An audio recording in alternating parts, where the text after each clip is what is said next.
They painted their faces to look like savages, but the real monsters were the neighbors next door. Discover the horrific true story where a white flag was used as a weapon to wipe out 120 innocent pioneers. A story of religious madness, cold-blooded betrayal, and a massacre so brutal the government tried to erase it from history.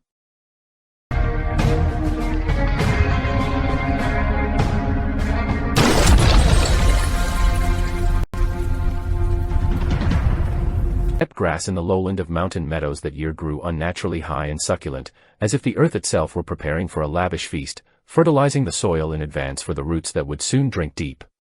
When the wind shifted direction, however, it carried not the scent of sagebrush or dry dust, but a sweet, nauseating spirit of decomposition that could be confused with nothing else in the world. The wolves and coyotes, those pragmatic sanitary workers of the frontier, were the first to appreciate the true scale of what had occurred in this valley. They dragged away fragments of what had very recently been 120 distinct human lives, turning a tragedy of biblical proportions into a banal cycle of digestion and excretion. Here, among the picturesque rolling hills of the Utah Territory, civilization did not merely stumble, it coolly slit its own throat to prove its absolute devotion to a dogma. This was not one of those heroic battles lied about in cheap dime novels sold for a nickel back east. This was a slaughterhouse operation where the livestock happened to be human beings capable of prayer and begging. The victims were the Baker Fancher Party, a wealthy caravan from Arkansas moving west like a fat, slow herd wandering toward the butcher's block. They brought with them hundreds of heads of prime cattle, expensive wagons loaded with heirlooms, and a naive, almost childish faith that the American Constitution held power beyond the boundaries of the eastern states. They made a fatal error by stepping onto Mormon lands at the single worst moment in the history of the region. In the year 1857, this territory resembled a hammer pulled back and ready to strike the percussion cap. Federal troops were marching toward Utah, and the local theocracy, consumed by paranoia and a feverish religious ecstasy, viewed every outsider not as a neighbor, but as a spy, an agent of Babylon who had to be excised for the purity of the faith. The settlers were denied the purchase of grain and were followed by gazes heavy with hatred, moving through an atmosphere that thickened like pus in a closed wound. When the caravan stopped to rest in the valley, the trap snapped shut with the mechanical precision of a wolf snare. The first shots rang out at dawn, but the attackers did not show their true faces to the rising sun. It was a grotesque pantomime, a piece of theater performed for an audience of God and conscience. White settlers, members of the local militia, had smeared their faces with red ochre and donned feathers, mimicking the Paiute savages they so often disparaged. This masquerade was necessary not so much to deceive the victims, but to soothe the souls of the killers. To murder white Christian women and children was a sin, but if one put on the mask of the barbarian, the responsibility was diffused, shifted onto the shoulders of a fictional savage. The siege lasted for several days, a slow-motion torture that stripped the veneer of humanity from everyone involved. Thirst and fear transformed the Arkansan camp into a fetid pit where the weeping of children mixed with the screaming of dying horses and the dull thud of lead against wood. They were cornered, exhausted, and ready to trade their dignity for a single sip of water and a sliver of hope. The heat of the day baked the fear into them, and the nights brought the chilling realization that they were alone in a landscape that wanted them dead. Salvation finally appeared, but it wore the mask of the most cynical betrayal the Wild West had ever known. John D.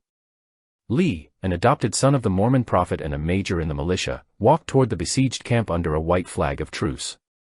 He spoke softly and persuasively, playing the role of the benevolent mediator between the emigrants and the ferocious Indians waiting in the brush. He offered them protection, a safe escort back to Cedar City, but there was a condition that should have screamed of treachery. They had to surrender their rifles, their revolvers, and their knives to avoid provoking the savages further. It was a classic manipulation of the desperate. The victim was asked to choose between guaranteed death by thirst and bullet, or total humiliation disguised as mercy. The exhausted men, seeing in Lee a representative of their own race and culture, chose to believe the lie because the alternative was unthinkable. They handed over their weapons, effectively signing their own death warrants with trembling hands. The militia organized them into a procession that resembled a funeral march before the bodies were even cold. Men were separated from their families, walking in single file alongside armed escorts, while the women and children followed in wagons or on foot, lagging behind in the dust. The signal for the end was simple and terrifying in its banality. When the column stretched out along the road, separating the husbands from the wives, the command was given to execute their duty to God. The escorts walking beside the unarmed men turned and fired point-blank into their charges. It was not war, it was an administrative liquidation. Simultaneously, the Indians and other militia members hiding in the scrub brush rushed the women and children. The air instantly filled with the acrid smoke of black powder and the primal shrieks of the dying. Skulls were crushed with the buttstocks of rifles, and throats were opened with knives usually reserved for skinning deer. The methodical nature of the violence was staggering. No one was permitted to escape the cordon. Mothers tried to shield their infants with their own bodies, but steel and lead recognized no sanctity in the bond of flesh. The blood soaked into the earth so deeply that it seemed the grass in mountain meadows would grow red for a century. When the echoes of the last shots faded, a heavy silence fell over the valley, broken only by the ragged breathing of the killers and the twitching of limbs. 120 bodies lay scattered, abandoned immediately to the scavengers as if they were refuse. The killers, washing the paint from their faces, instantly turned to looting, stripping the corpses of clothing and jewelry, claiming the cattle as a trophy granted by Providence. They left alive only 17 children, all of them under the age of 7. The logic was cold and judicial. These children were too young to retain memories, too young to testify in a court of law against the men who had just butchered their parents. These orphans were distributed among the families of the murderers, forced to grow up surrounded by furniture and trinkets stolen from the wagons of their dead mothers and fathers. Years later, justice, limping and half-blind, would finally catch up with John D. Lee, making him the sole scapegoat for the collective sin of an entire community. He would be executed on this very spot, sitting on his own coffin, but that theatrical performance could not resurrect the dead. It could not erase the fact that the foundation of the West was built not just on courage, but on the capacity to step over mountains of corpses for the sake of land, resources, and a quiet conscience. The caravan that wound its way out of Arkansas and toward the setting sun was less a group of travelers and more a mobile city-state, a rolling economy of flesh and timber fueled by the naive arrogance of the mid-19th century. Known to history as the Baker-Fancher Party, this assemblage was a testament to the sheer biological force of American expansionism. They moved across the plains like a heavy, blunt instrument, their iron-rimmed wheels grinding the geologic history of the continent into fine, choking powder. From a distance, they were a cloud of dust that touched the sky. Up close, they were a cacophony of mooing cattle, creaking axletrees, and the sweating, heaving exertion of 1,000 living things pushing against the indifference of the wilderness. They were rich, and in the primitive economy of the frontier, wealth was not a matter of bank notes or lines of credit, but of tangible, breathing assets. They drove before them nearly 1,000 head of cattle, a massive, lowing fortune of beef and milk that represented financial security for generations to come. These were not the desperate, starving pilgrims often depicted in the romanticized lore of the West, scratching a living from the dirt. These were the landed gentry of the soil, families who had turned the fertile earth of the Ozarks into prosperity and were now looking to transplant their success to the Golden Coast of California. Their wagons were painted and sturdy, their horses were well fed, and their clothes, though stained with the grime of the trail, were woven from good cloth. This display of abundance was their pride, but it would also become their mark of Cain. In the harsh, scarcity-driven calculus of the wilderness, to be fat is to be a target. The caravan was a moving feast in a land of famine, a display of gluttony parading before the eyes of the starving. They carried their wealth with a casual confidence, unaware that the very beasts they drove would soon be viewed not as property to be respected, but as contraband to be seized by the righteous. The cattle were a walking provocation, their heavy hoofs stamping on the nerves of a territory that was already fraying at the edges. The people themselves were archetypes of the era's hubris. The men rode with the relaxed posture of those who believe the law travels with them, stitched into the saddlebags alongside their Bibles and their ammunition. They believed in the sanctity of the American Constitution, a piece of paper they imagined cast a protective force field over their heads, regardless of longitude. They assumed that the rights granted to them in the civilized East, the right to passage, the right to trade, the right to self-defense, were universal constants, like gravity or the heat of the sun. It was a fatal miscalculation. They were leaving the jurisdiction of Washington and entering a new sovereignty, one ruled by theatrics, blood, and the word of a different kind of prophet. The year was 1857, a date that hung over the Utah Territory like a guillotine blade waiting for gravity to do its work. To understand the slaughter, one must understand the air these people breathed. It was not merely dry high desert air, it was an atmosphere poisoned by political toxicity and existential dread. The United States government, viewing the Mormon theocracy as a rebellion in the making, had dispatched a massive expeditionary force to quell the perceived insurrection. Thousands of federal soldiers were marching west, their boots drumming a rhythm of war that echoed in the nightmares of every settler in the Great Basin.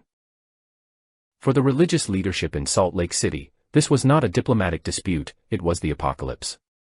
The memory of their previous persecutions, the burning of their homes in Missouri, the murder of their founder in Illinois, was not history, but fresh scar tissue that burned with every change in the weather. Paranoia had become the state religion. The territory was in the grip of a reformation, a period of intense religious purging where faith was measured in fanaticism and loyalty was tested by the willingness to bleed.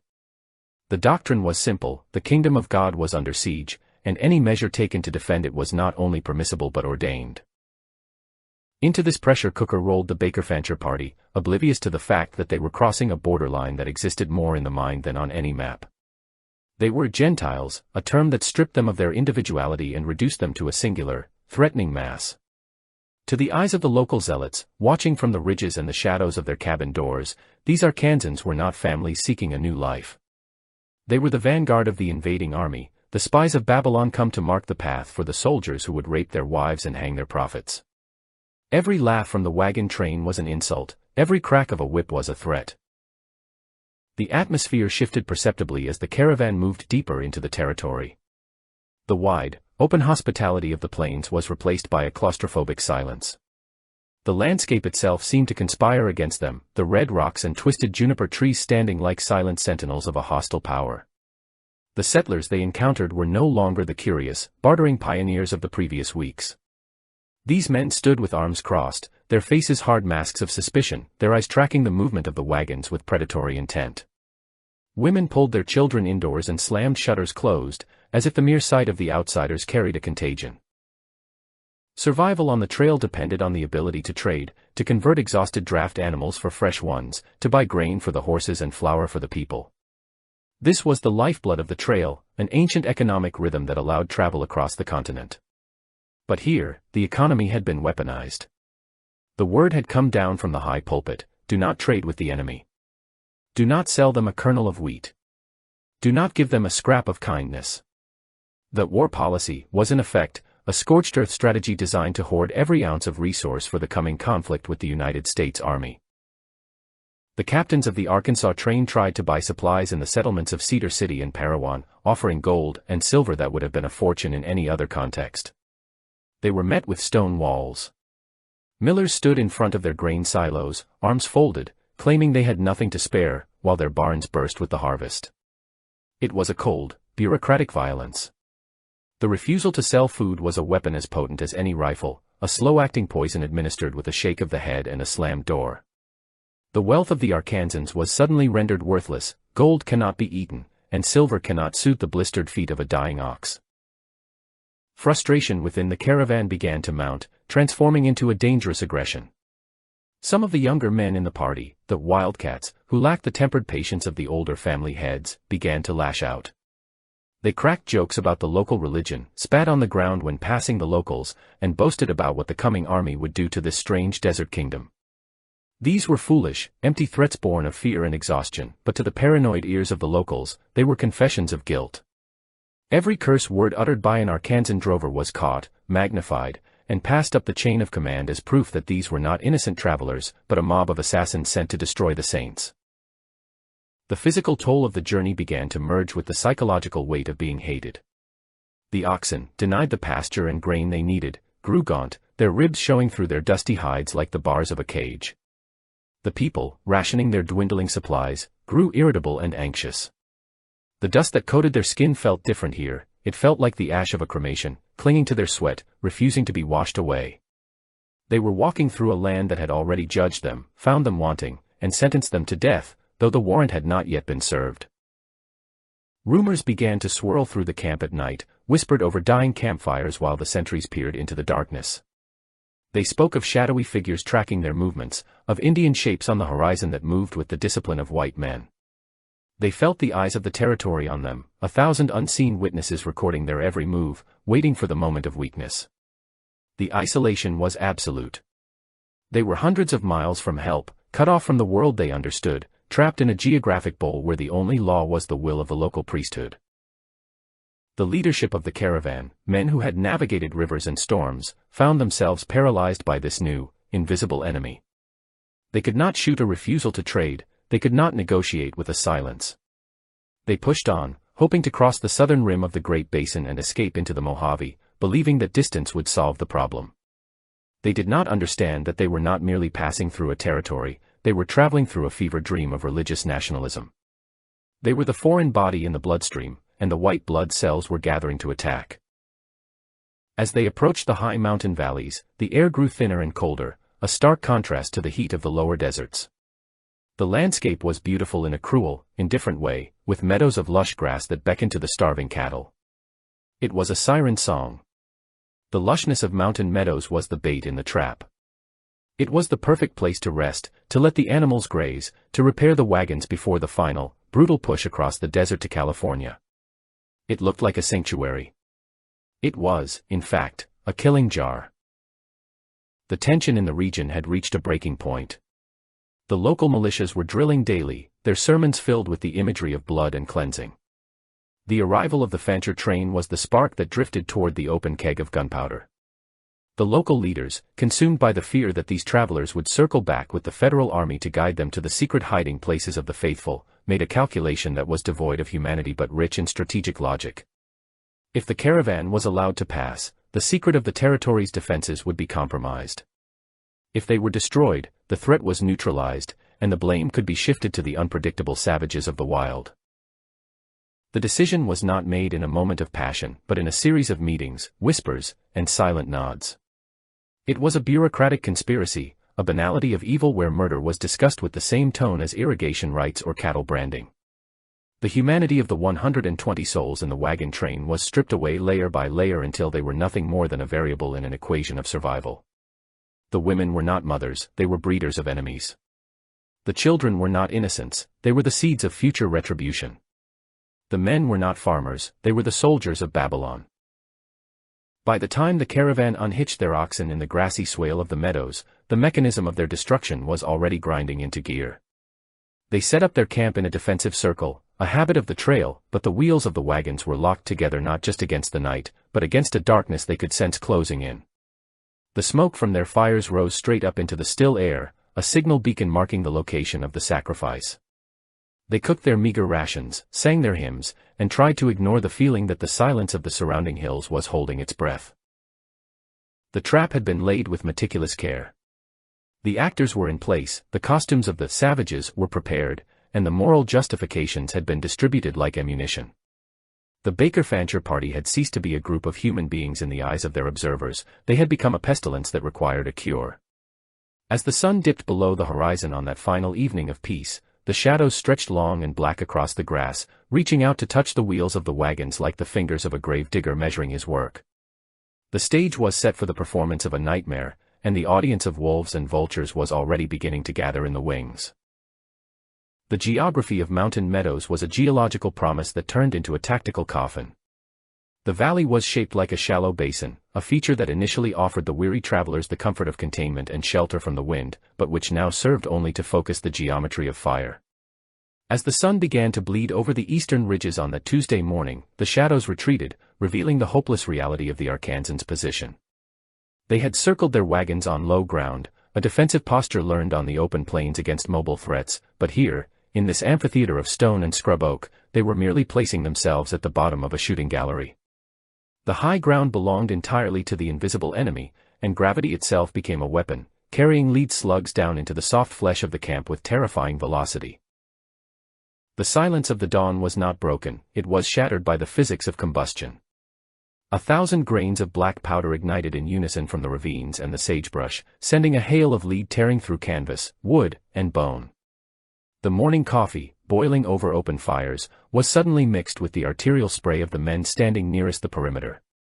It was a chaotic, deafening eruption that turned the routine of breakfast into a slaughter. 7 men fell dead in those first few seconds, their bodies crumpling into the dust with the limp finality of marionettes whose strings had been severed. The air, crisp and cool a moment before, instantly filled with the acrid, sulphurous choking fog of gunpowder, a man-made cloud that obscured the sun and burned the eyes. But the eyes peering down the iron sights of the rifles did not belong to the indigenous Paiute, though they tried desperately to mimic them.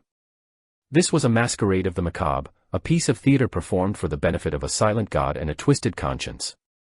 White men, farmers, shopkeepers, and church elders, had stripped off their shirts and smeared their pale, sun-starved skin with red ochre and charcoal. They wove feathers into their hair and donned bits of buckskin, not as a tribute to the spirits of the land, but as a bureaucratic loophole for their own souls.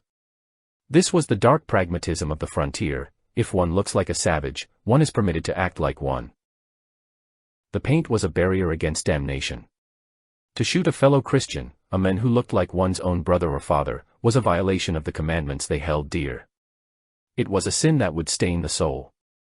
But to kill an invader while wearing the skin of a Lamanite, the Mormon term for the fallen, savage tribes, was a performance. It allowed the civilized man to step outside his moral code, to outsource the atrocity to a fictional barbarian. They hooped and hollered in a mockery of tribal war cries, sounds that rang hollow and metallic against the rocks, lacking the organic rhythm of the true natives. It was a grotesque pantomime, a lie shouted at the mountains, hoping the mountains would believe it and forgive them.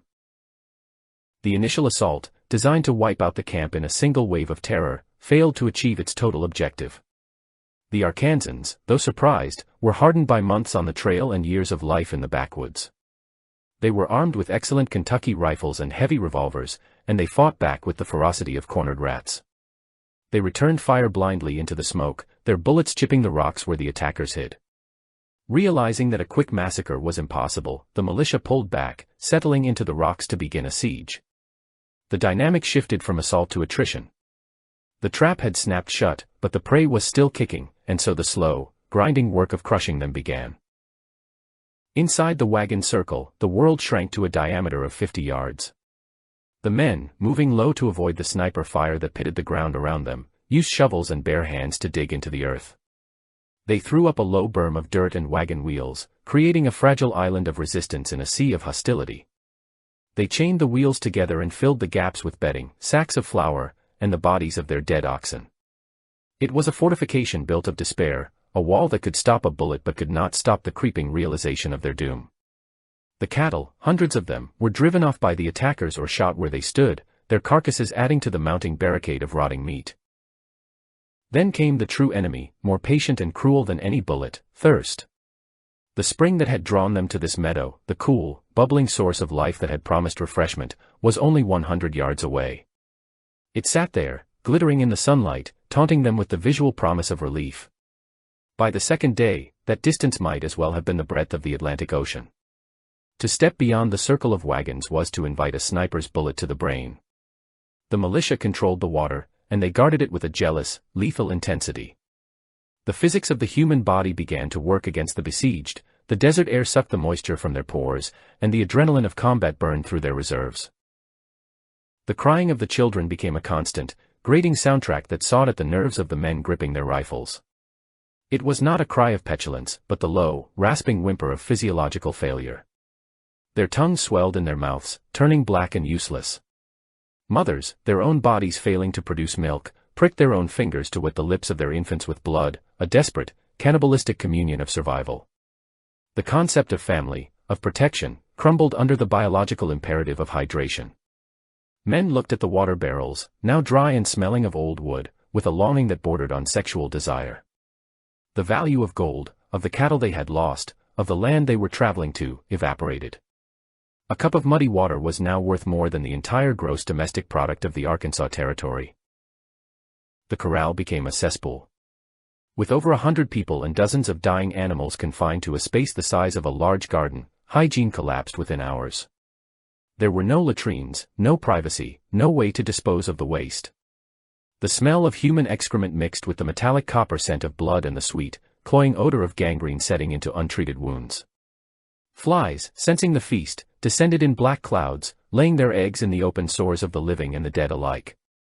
The camp became a biological hazard, a petri dish of infection where dignity was the first casualty.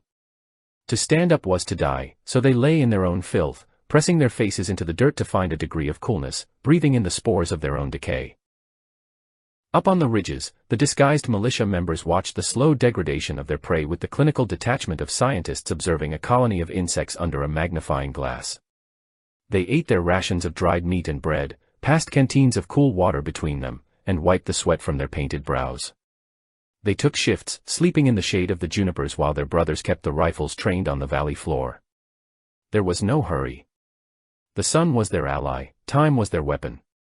They watched as the Arkansans tried to dig a well in the center of the corral, hacking at the rocky soil in a futile attempt to find the water table. They laughed quietly when the digging stopped, knowing the hole was dry. Inside the circle, faith began to curdle into madness. The prayers sent up to the heavens seemed to hit a ceiling of lead and smoke and bounce back unanswered. The Bible verses read aloud by the elders sounded like gibberish in the face of such tangible horror. They realized, with a creeping, cold dread, that they were not fighting a chaotic band of raiders, but a disciplined, supplied force that could wait forever.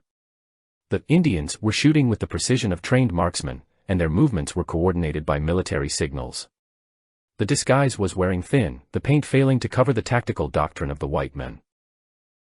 Desperation drove them to try to send runners for help, naive to the fact that the nearest help was the very authority organizing their murder.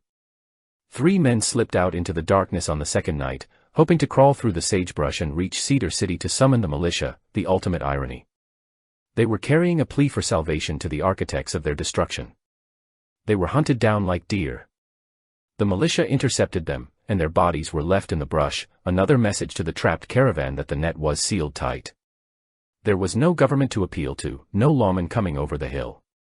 The law here was the rifle, and the judge was the men with the most ammunition. By the 4th day, the distinct lines between the living and the dead began to blur.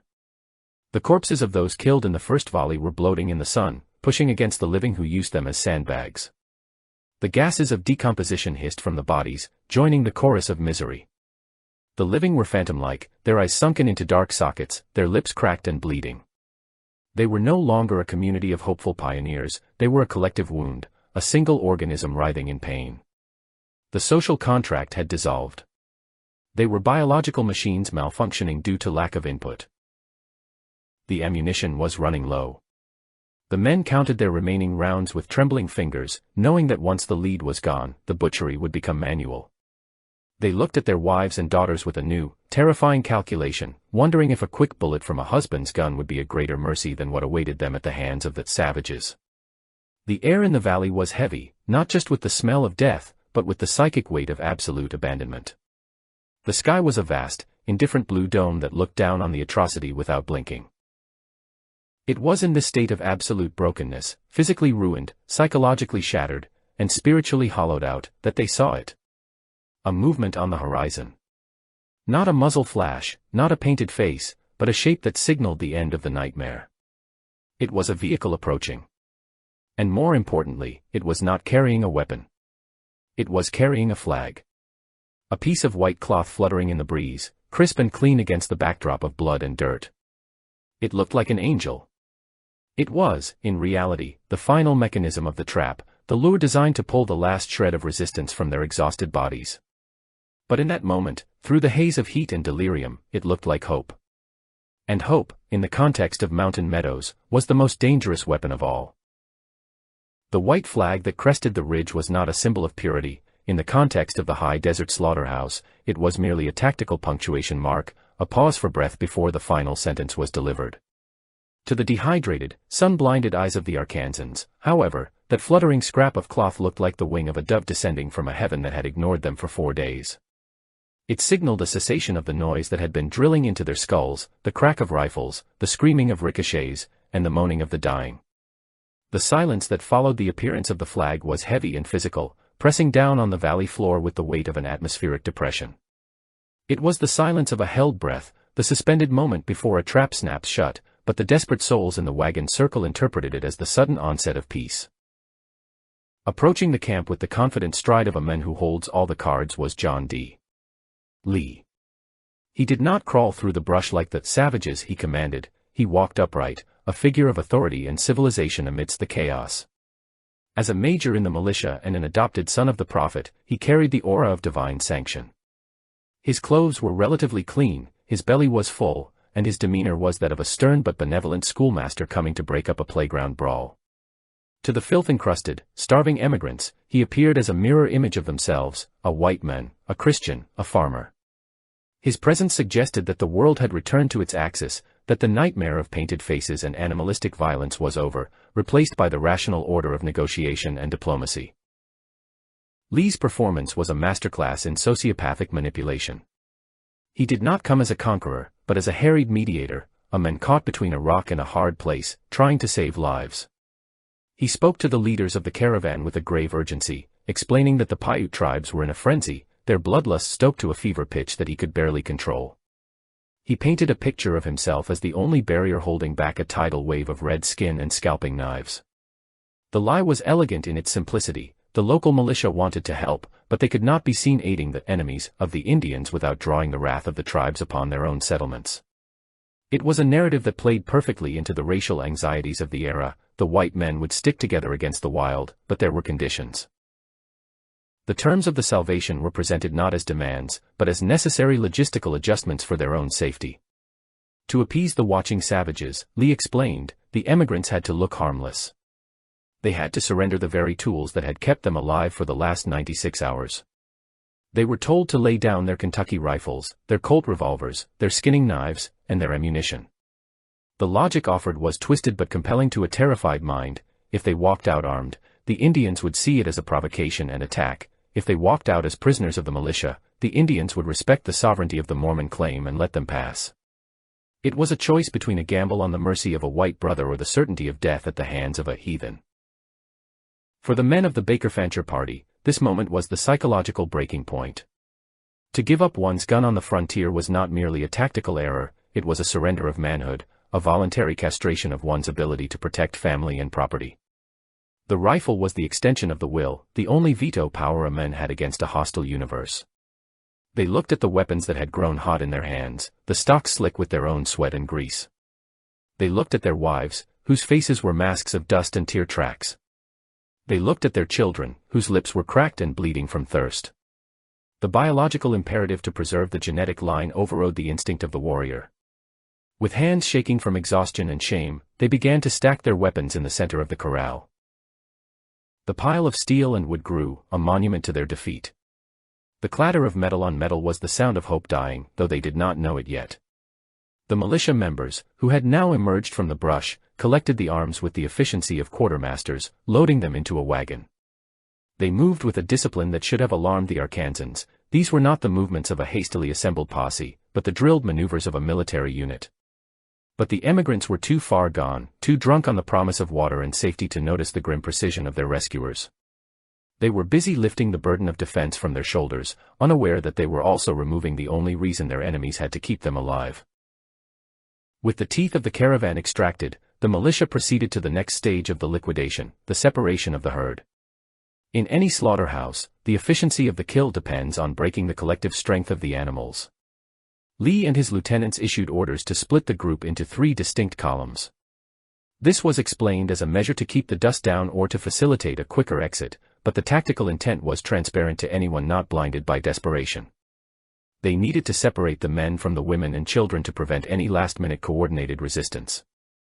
A father might fight to the death with his bare hands if he sees his child threatened, but if his child is a mile down the road, he will walk docilely to his doom in hopes of reuniting with them later.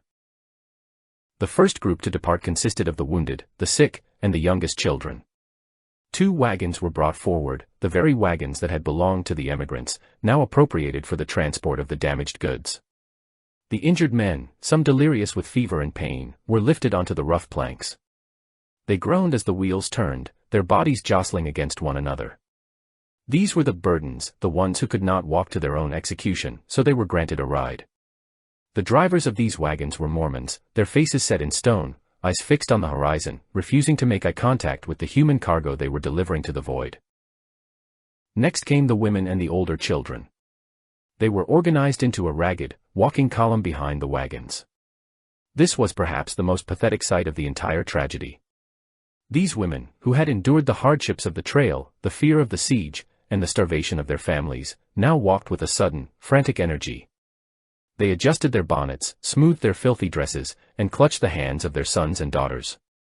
They believed they were walking toward a sanctuary in Cedar City, a place of baths, food, and soft beds. They moved in a cloud of dust, a huddled mass of femininity and youth, flanked by armed guards who herded them with the indifference of shepherds moving sheep to a summer pasture.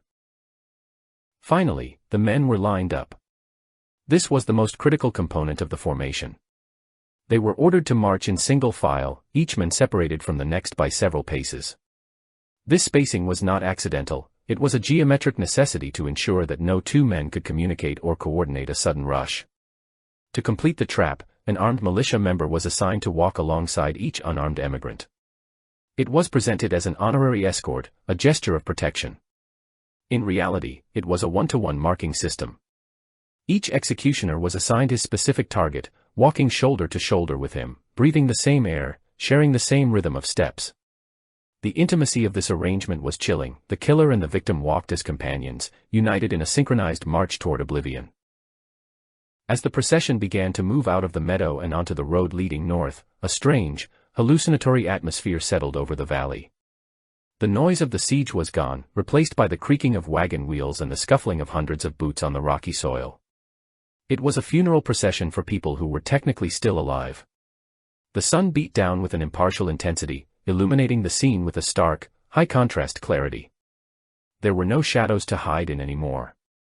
The emigrants, stripped of their weapons and their agency, felt a peculiar lightness, the giddy, floating sensation that comes at the end of a long endurance test. They exchanged glances of tentative relief, whispering words of encouragement to one another, completely misreading the tension in the bodies of the men walking next to them. The militia members, by contrast, were coiled springs. They knew exactly where the road led and exactly what was waiting at the designated mile marker. They walked with their hands near their revolvers or gripping their muskets, their eyes scanning the brush for the signal. For them, this was not a rescue, it was a job, a heavy, ugly task laid upon them by their ecclesiastical superiors. They had been told that these men were enemies of the faith, that their destruction was necessary for the preservation of the kingdom. Yet, walking beside these tattered, limping figures, seeing the exhaustion in their faces, the abstraction of the enemy must have wavered against the reality of the flesh. To suppress that hesitation, they retreated into the cold comfort of obedience. They were not men killing men, they were instruments of a divine decree, tools in the hands of a prophet. The landscape itself seemed to recoil from what was happening. The sagebrush stood still, the wind died down, and the birds that usually circled the valley had vanished, as if sensing the impending violation of the natural order. The road wound through a patch of scrub oak and dense brush, a place where the visibility narrowed and the world closed in. It was a perfect choke point, a geographical cul-de-sac chosen with the eye of an ambush predator. The wagons disappeared around the bend, followed by the women and children, vanishing from the sight of the men in the rear. The connection between the families was severed physically, leaving the men alone in the silence of their escort. For the Arkansans, the relief began to sour into a low-grade anxiety. The separation from their families felt wrong, a violation of the deep instinct to protect the pack. They looked at the faces of their guards, faces that were blank, sweaty, and avoiding their gaze. They noticed that the Indians, who were supposed to be swarming the hills, were nowhere to be seen. The threat that had justified their disarmament seemed to have evaporated, leaving only the grim reality of the militia. A few of the men might have realized the truth in those final moments, their minds racing to calculate the odds of a fight with bare hands against loaded rifles. But the momentum of the march carried them forward. They were caught in the inertia of the process, moving mechanically toward the slaughter because to stop, to question, to fight, was to admit that they had already made the mistake that would cost them everything. The procession stretched out for over a mile, a snake of humanity slithering through the high desert. It was a triumph of logistics over morality, a demonstration of how easily the human spirit can be broken by the promise of survival.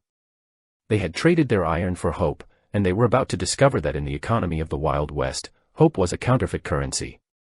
The dust settled on their shoulders, the sun burned their necks, and the rhythm of their boots on the gravel counted down the seconds to the command that would turn the road into a river of blood. They walked on, trusting in the white flag, trusting in the shared heritage of their race, trusting in the basic tenets of civilization, unaware that they had already walked off the map of the civilized world and into the abattoir of history. The march along the dusty road north of the meadows possessed a rhythmic, hypnotic quality, the cadence of boots on gravel counting down the final seconds of existence for the Baker Fancher party. The column had stretched out like a taut wire, the tension palpable in the dry air, though the victims interpreted it merely as the stress of travel. The separation of the men, women, and wounded had been executed with the precision of a cattle sorting, a bureaucratic division of labor that isolated the threats from the liabilities. The sun was high and indifferent, casting short, sharp shadows that offered northwest hiding place.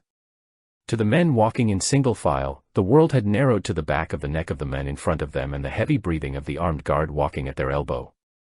It was a tableau of trust betrayed, a fragile glass construct about to be shattered by a hammer blow of absolute violence.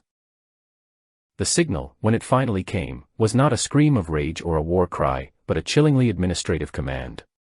Major Higbee, sitting atop his horse on a small rise that offered a commanding view of the slaughterhouse floor, raised his arm. His voice cut through the silence of the high desert, sharp and undeniable.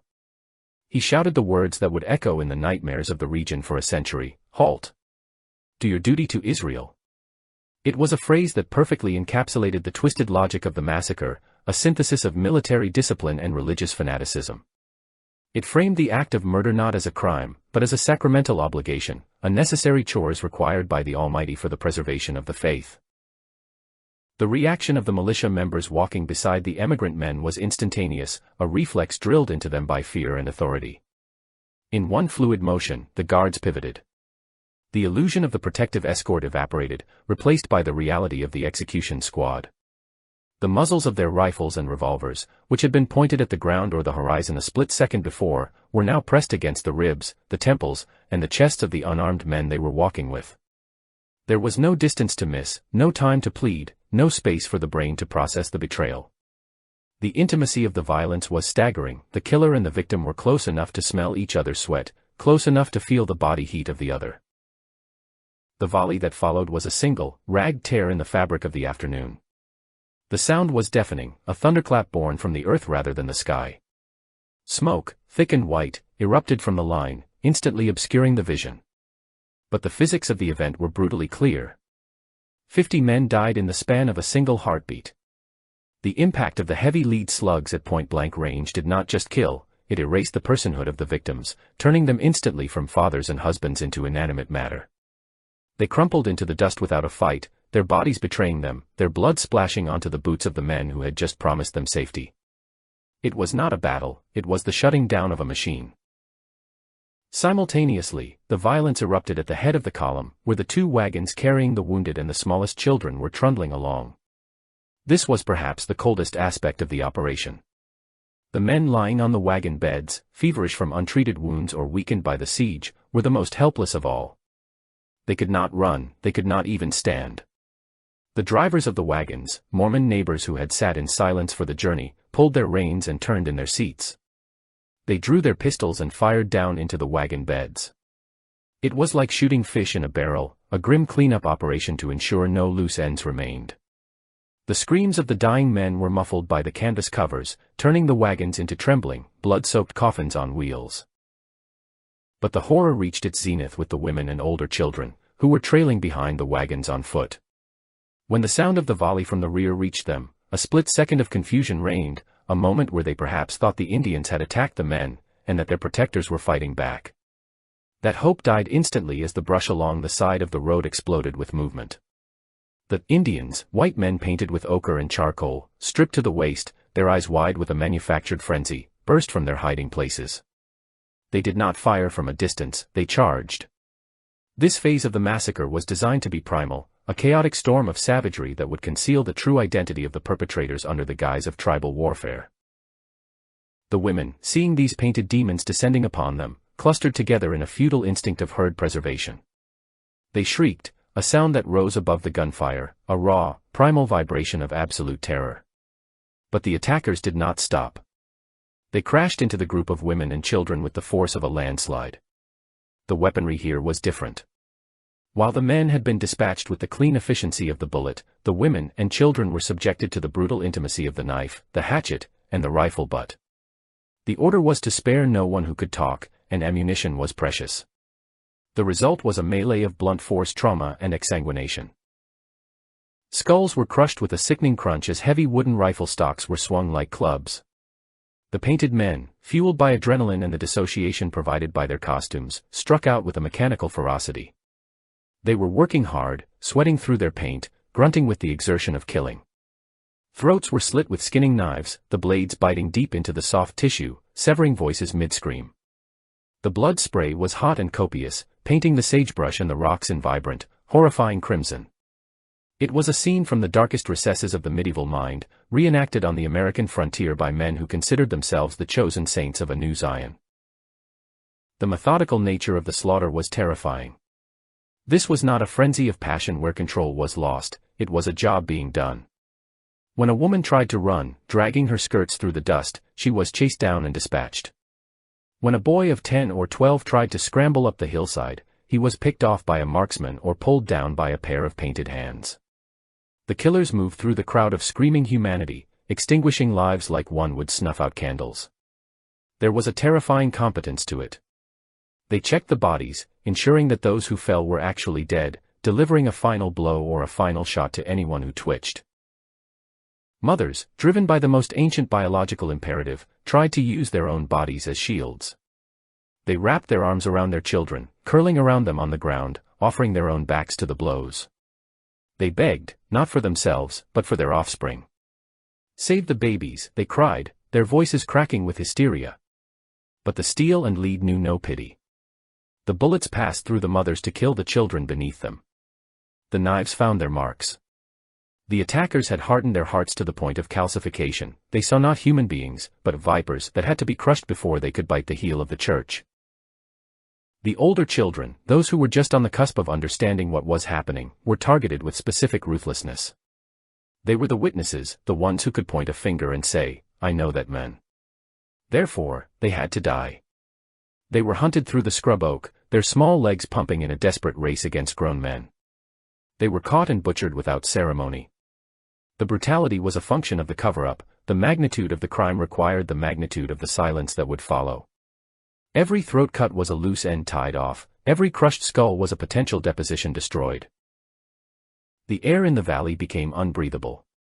It was a toxic soup of black powder smoke, which hung low and heavy in the windless afternoon, mixed with the metallic tang of fresh blood and the bowel-loosening stench of the dead.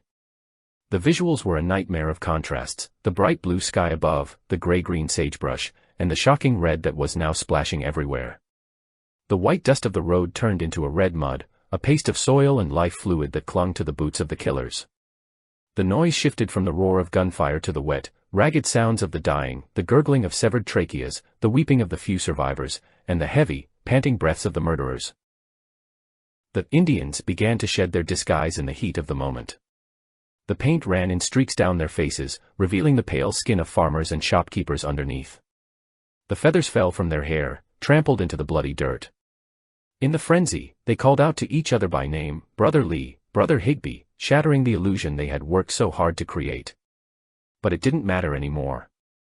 The audience for their play was dead or dying. The fiction of the savage attack had served its purpose, it had allowed them to bridge the gap between their conscience and their orders. Now, standing amidst the carnage, the mask was no longer necessary. They were simply men standing in a field of meat they had harvested.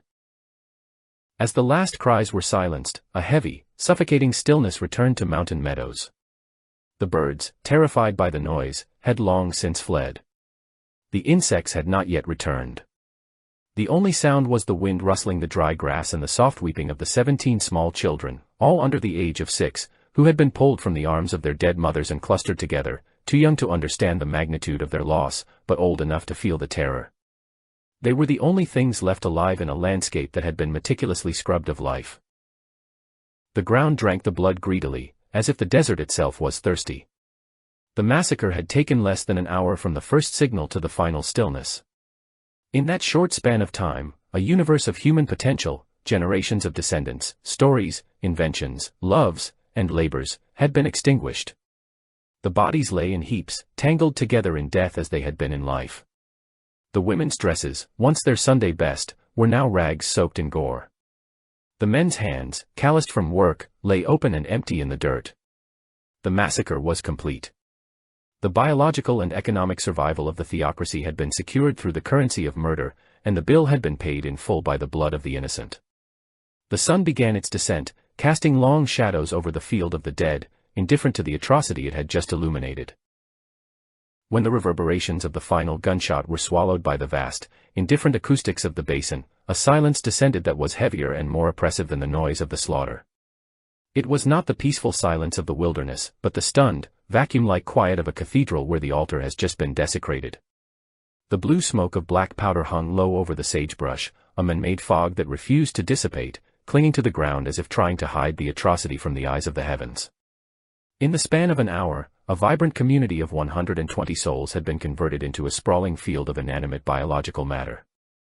The moans of the dying had ceased, replaced by the heavy breathing of the killers and the buzzing of the first flies, which always arrive with the punctuality of funeral directors.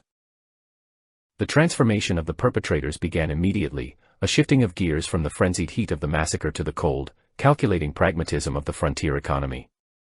The men who had moments ago been screaming like demons and swinging hatchets now wiped the sweat from their brows and walked to the nearby creek. There, they scrubbed the charcoal and red ochre from their faces, watching the water turn a muddy crimson as it flowed downstream. The disguise of the savage was washed away, revealing the sunburned, bearded faces of farmers, bishops, and fathers. They did not look like monsters, they looked like men who had just finished a hard day of threshing wheat, except the harvest this time was human. With the paint gone, the looting began. It was immediate, thorough, and devoid of any lingering sanctity for the dead. The bodies scattered across the road and through the brush were no longer enemies of the faith, they were resource nodes to be stripped. The killers moved among the corpses with the efficiency of market butchers. They turned out pockets, removing pocket watches, coins, and knives. They unbuttoned vests and pulled boots from still warm feet. The pragmatism of the West dictated that nothing should go to waste, and a good pair of leather boots was worth more than the dignity of a corpse. The women's bodies were subjected to the same indignity, jewelry was pried from fingers, and dresses were assessed for the quality of the fabric. The plunder was immense. The Baker Fancher party had been wealthy, and their mobile treasury was now the property of the kingdom. The wagons, those that weren't soaked in blood, were commandeered. The prize of the day, however, was the livestock. Hundreds of head of prime cattle, the result of years of careful breeding in Arkansas, were rounded up. They were branded with a cross, a perverse irony, and absorbed into the herds of the local church leaders. This was the redistribution of wealth at the barrel of a gun, a divine appropriation where murder was the currency used to purchase prosperity. The killers told themselves this was God's will, that the wicked had been punished and the righteous rewarded, but their hands were busy counting gold coins as they whispered these justifications. The most chilling aspect of the aftermath was the decision regarding the bodies. In a civilized society, even the enemy is granted the courtesy of a hole in the ground. But here, the dehumanization was absolute. The order was given to leave the dead where they lay. There would be no burial, no markers, no prayer services. They were left as carrion, a feast spread out under the open sky for the scavengers of the high desert. This was the final insult, a declaration that these people were not part of the human family, but merely refused to be processed by the ecosystem. The killers turned their wagons around and rode away, leaving the valley to the setting sun and the creatures that were already gathering in the shadows. Nature, indifferent to theology and politics, accepted the offering. That night, the wolves and coyotes descended from the hills in numbers never seen before. They were the sanitation crew of the frontier, and they went to work with a gruesome efficiency. For weeks, the valley echoed with the sounds of tearing flesh and the cracking of bones. The majestic bodies of the pioneers, the strong arms of the fathers and the soft hands of the mothers, were reduced to scattered skeletal fragments. The grass, fertilized by such a massive infusion of blood and decay, would grow darker and taller the following spring, a lush green scar on the landscape that the locals would learn to avoid. Amidst this carnival of death, there was a small, trembling cluster of life. 17 children had been spared, a number determined by a cold bureaucratic metric. They were all under the age of 7, the age considered by the Mormon doctrine to be the age of innocence, but more pragmatically, the age at which a child was deemed too young to reliably testify in a court of law. These toddlers and infants were pulled from the arms of their slaughtered mothers, their faces splattered with parental blood, and huddled together in a wagon. They were the debris of the collision, the only witnesses who would be allowed to live because their memories were presumed to be malleable. The fate of these orphans was a psychological horror story all its own. They were not sent to an orphanage or returned to relatives in the East. They were distributed among the families of the killers. They were taken into the homes of the very men who had pulled the triggers. Imagine the twisted reality of a 3-year-old child sitting at the dinner table, looking up at a man acting as his father, unaware that this man was wearing the boots of his biological father. They were raised in the shadow of the massacre, surrounded by the stolen heirlooms of their destroyed families. They played with toys taken from the wagons of the dead, sleeping in beds covered with quilts stitched by their murdered grandmothers. For 2 years, this grotesque charade continued. The community closed ranks, sealing the secret of the massacre behind a wall of silence and intimidation. The official story was maintained with religious fervor: it was the Indians. The wicked Paiutes had done this terrible thing, and the white settlers had been helpless to stop it. It was a lie that was repeated from the pulpit and in the general store, a collective delusion that allowed the murderers to sleep at night. But the truth is a buoyant substance; it rises to the surface eventually, especially when the magnitude of the crime is so great that the land itself seems to reject the cover-up. Federal investigators, moving with the slow, grinding inevitability of a glacier, eventually reached the territory. They found the valley of dry bones, the skulls scattered by wolves, the tufts of women's hair caught in the sagebrush. They found the orphans, who spoke with Arkansas accents in Mormon homes. The pressure began to mount. The United States government could not ignore the annihilation of an entire wagon train. The political winds shifted, and the protective shell around the perpetrators began to crack. The theocracy needed to survive, and to survive, it needed to cut off a limb. The collective guilt was too heavy to bear, so a vessel was required to carry the sin away. John D. Lee, the men who had carried the white flag, the men who had convinced the emigrants to give up their guns, was chosen for this role. He was not the only killer; there were dozens of men who had fired their weapons that day, men who went on to live long, respected lives in the community. But Lee was the most visible, the most zealous, and ultimately, the most expendable. He was excommunicated, cast out by the spiritual father he adored, and left to face the wrath of the federal government alone. It was a cynical political trade, one man's life in exchange for the exoneration of the institution. It took 20 years for the law to finally corner him. Justice on the frontier was not swift; it was a slow, stumbling beast that often arrived too late to matter. But in 1877, John D. Lee was brought back to Mountain Meadows. The location was chosen for its theatrical symbolism. The valley had changed, the bones had long since been buried in shallow pits by army detachments, but the atmosphere remained thick with ghosts. Lee was an old man now, his fire dimmed, a relic of a brutal era that the country was trying to forget. He was brought to the site of the massacre not just to die, but to perform a final act in the tragedy. The execution was staged with the precision of a photograph. In fact, a photographer was present to document the event, capturing the image of the scapegoat for the national newspapers. A coffin was brought out and placed on the ground, right near the spot where the women and children had been butchered. Lee was ordered to sit on the end of his own coffin. He did so with a strange, stoic dignity, perhaps realizing that he was the only honest man left in the drama.